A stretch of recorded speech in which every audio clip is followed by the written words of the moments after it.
Olá, alunos, tudo bom? Aqui é o professor Alexandre Lacerda, e sou professor de arte, né? Tudo aqui está mostrando. E aí, nossa aula de hoje é sobre o teatro. O teatro que é a maneira mais fantástica, né? mais interessante de se contar histórias, tá? Então, toda vez que você vai ao teatro, que você entra em contato com esse tipo de arte, né? Entra em questão, né? Uma história que vai ser contada, algum relato que vai ser feito, alguma performance. E aí vamos ver um pouco mais sobre isso aí, com um pouquinho mais de profundidade, vamos entender o que é o teatro. Vamos lá para a nossa aula? Opa, vamos lá.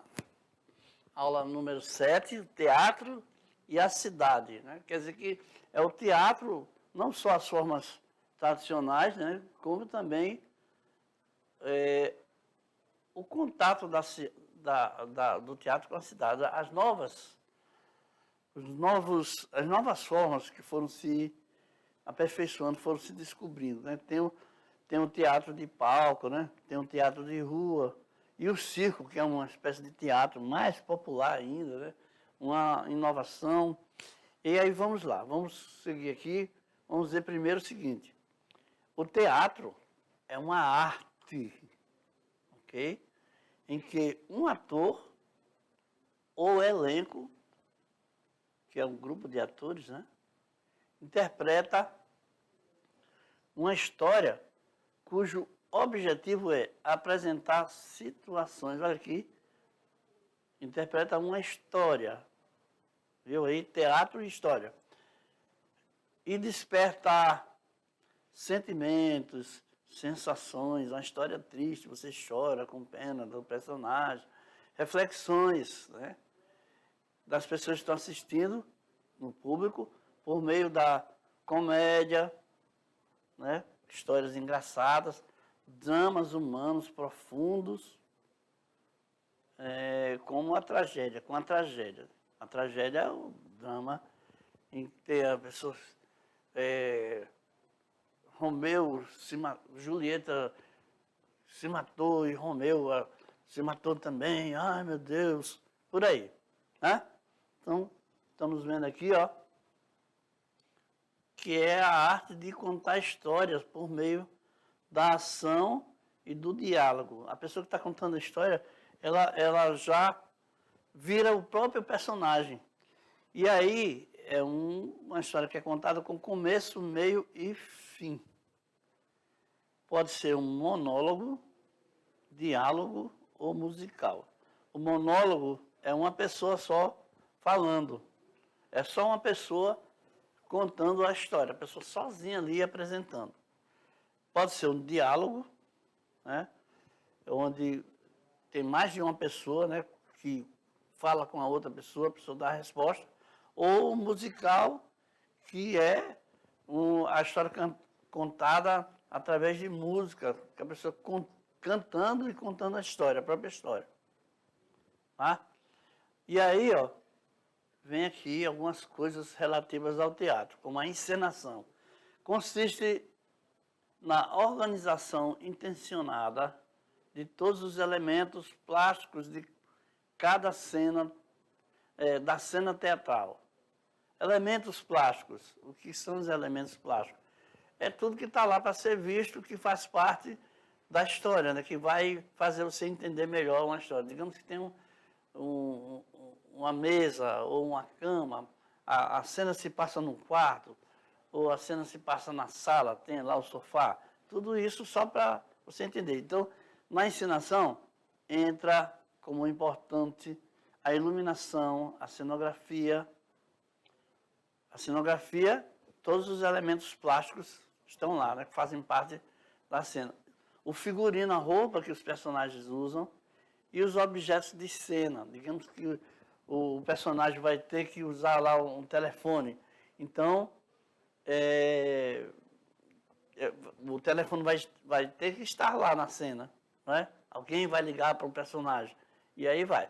Então, a dramaturgia, importante aqui, ó, é a organização intencionada dos materiais textuais e visuais na composição da obra cênica. Preste atenção que isso aqui é interessante. O material textual, o que é? Um texto, aquilo que o personagem vai falar, aquilo que ele vai apresentar, né? E toda a movimentação, tudo que é feito para chamar a atenção das pessoas, para dominar as atenções. E o discurso? Eita, eu sou meio, né? Quando eu vou riscar, acabo. Bom, o discurso é a forma de exposição do assunto, né? O que é que ele está querendo falar, né? A forma como apresenta o tema da história, né? Ou vamos dizer assim, a razão, né? O próprio valor da história. É o teor poético que leva a entrar no universo dos sentimentos, pensamentos e sensações. Então, uma história vai ser contada e essa história vai despertar sentimentos, você vai ficar com dó, ou você vai ficar com ódio daquele personagem. E aí você vai ter vários pensamentos, vai fazer uma reflexão dele, vai fazer uma relação dele com a sua vida e vai ter sensações, né? Interessantes. Você vai ficar emocionado ou não, e aí vai, tá? Então, agora vamos ver aqui a questão do espaço teatral, tá? Normalmente é o edifício onde acontece o espetáculo. Pode ser um monumento, uma praça ou rua. Faltou aqui. Né? O espaço teatral é onde acontece a história, né? É o teatro. É o edifício. Tá? E aonde acontece a apresentação da história é o espaço teatral. Então, se ele for numa casa, assim, no teatro, é lá, né? O espaço teatral vai ser considerado lá. Ou se for de frente a um monumento, né? Ou numa praça, ou mesmo numa rua. Né? Então, o espaço cênico é o limite definido em função da encenação teatral. Vamos dizer que seja onde os atores, as pessoas que vão apresentar, estão. Aquele espaço ali, geralmente deixa um espacinho, porque deixa separado assim um pouquinho, por quê? Porque o personagem ele precisa se movimentar, precisa sair, dar uma volta, girar. Então esse espaço aí é o espaço considerado o espaço da cena, o espaço cênico, ok? Depois vem o espaço cenográfico, é parecido com o espaço cênico, mas não é igual. É o conjunto de linguagens de ordem física. Então, o que é? Vai ser isso aqui, ó. Cenário e figurinos. Tá? Onde vão ficar essas coisas aí, né? As roupas, né? Ou não física também. Isso aqui é considerado espaço cenográfico também, a questão da iluminação e da sonorização. Você sabe que a música ela é importantíssima tanto quanto a luz, porque quando coloca luz, mostra coisas, né, realça coisas lá do espaço cenográfico, do espaço cênico, né, da apresentação do teatro. O teatro e a cidade. Olha aqui, ó. Essa apresentação aqui, ó, em plena, na frente de uma igreja, né? Baseado numa tragédia grega, uma história grega, né? Então, essa companhia teatral aí, ó, de Moron, né? Num festival de arte na praça, né? Na Praça El Carmen. Então, olha aí. Olha que ideia, né? Ao longo da história do teatro, encontramos momentos de tensão harmonia e comunhão entre teatro e cidade. Teve apresentações que não deu muito certo não, porque a história foi impedida de acontecer. São várias e várias situações. Na Idade Média, a cidade foi transformada em espaço teatral. Muita gente fez seu espetáculo, muitos grupos fizeram na própria cidade. Depois, posteriormente, as encenações foram abandonando as cidades e ganhando os palácios. Quer dizer, o teatro na Idade Média começou nas ruas. Aí depois foi sofisticando e aí foram contratando, né? E aí eles foram fazendo também nos palácios, né? Então, Idade Média abandonou a cidade e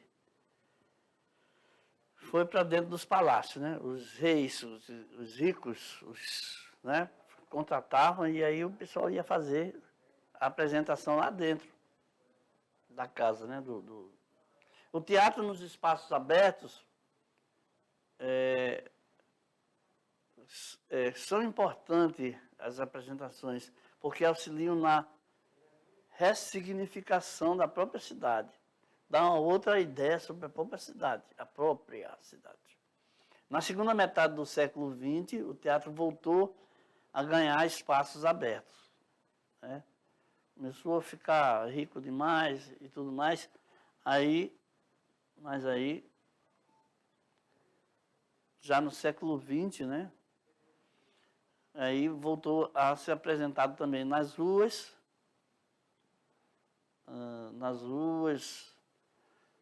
nos parques, nos edifícios, não necessariamente projetados para este fim. Então, vamos ver aqui uma forma aqui, um teatro de palco. Lugares construídos especialmente para as apresentações de teatro, né? Estão vendo aqui esse formato aqui, ó, muito interessante, né? Deixa eu voltar nele. Aqui, ó, tá vendo? Cenário, o lugar das pessoas assistirem, né? O lugar também onde os atores ficam, a iluminação, está tudo destacado aí. É uma casa especialmente construída para apresentações teatrais. E aqui, ó, o anfiteatro da Estrada de Ferro Madeira Mamoré é considerado o maior e melhor teatro aberto na região amazônica. Olha só que interessante.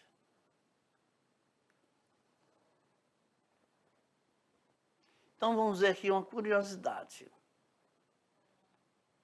Ó, nosso teatro estadual foi inaugurado no dia 25 de outubro de 2014, desculpa.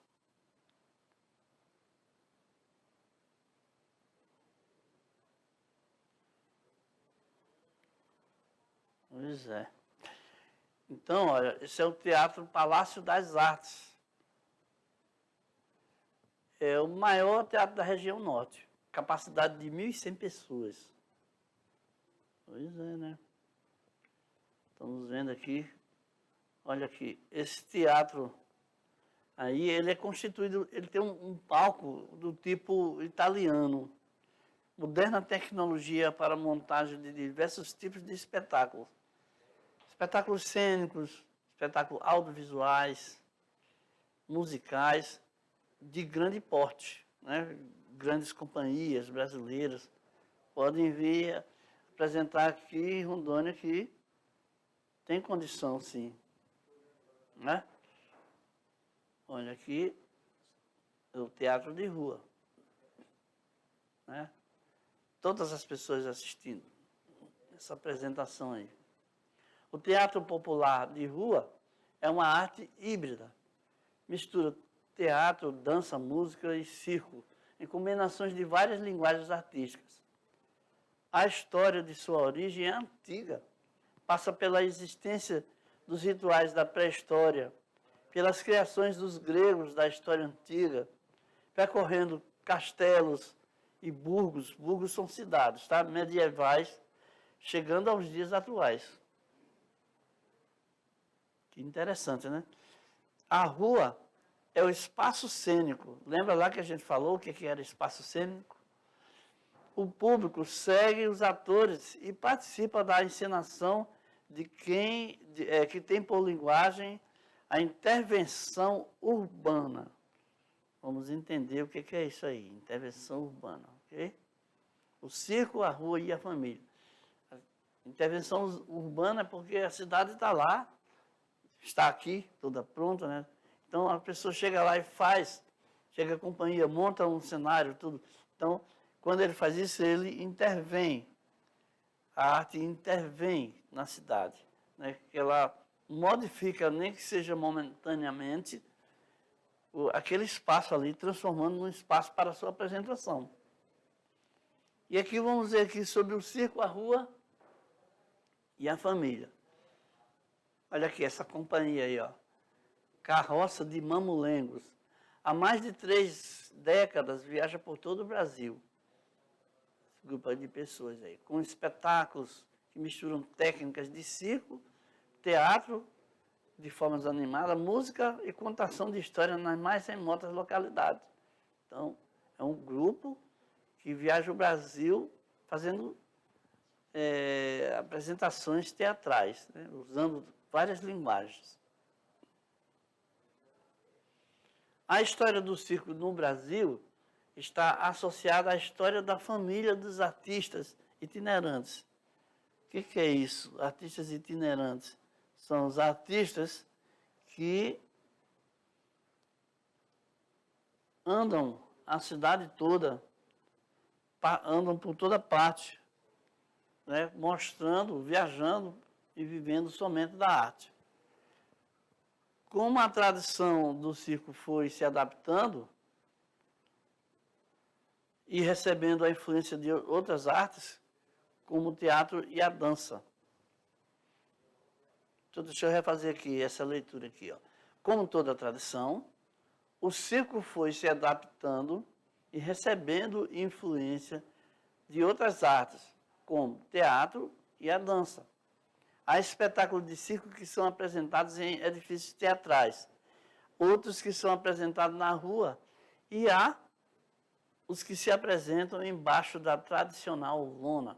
Você sabe que no circo tem a parte que tem a contação da história, tem a apresentação do palhaço, tem a apresentação dos trapezistas, né? As pessoas que fazem malabarismo. O circo tem várias apresentações diferentes, né? Mas tem também uma parte teatral onde se contam histórias, onde aparece. Até, às vezes, até histórias musicais acontecem lá no circo. E aí, o que acontece aqui também? Os palhaços, né, sempre têm a sua canção lá, né, para chamar o povo. Eita, vai começar o espetáculo. Vamos lá, minha gente. Tem o tradicional passeio do pessoal do circo na cidade, chamando, né, para a apresentação. Olha aqui, ó, mais outra aqui, ó. Tombei, tombei, tornei a tombar. A brincadeira já vai começar. Por aí, né? A gente já viu muito isso, né? E aqui no giro de 10, vamos ver aqui, ó. A intervenção urbana, que se caracteriza por ocupar os mais variados lugares da cidade, modificando a forma das pessoas se relacionarem com os espaços, reivindicando a cidade como lugar livre de circulação, convivência e uso dos cidadãos, né? Então, a performance urbana é quando os artistas vão lá fazer a sua arte. Aí tem o happening, que a palavra significa acontecimento. O espectador participa da cena proposta pelo artista e a performance, de modo geral, não há participação do público. Ele apenas vai fazendo a sua arte lá, né? E aqui chegamos às nossas referências, né? final da nossa aula, onde a gente apresentou aí as variadas formas do teatro na cidade, né? O circo, as apresentações, o happening. Um artista chega lá na rua e começa a fazer coisas e a chamar a atenção e solicitar a participação das pessoas. E também a performance, onde ele apenas faz as coisas para as pessoas verem, ok? Até a próxima aula.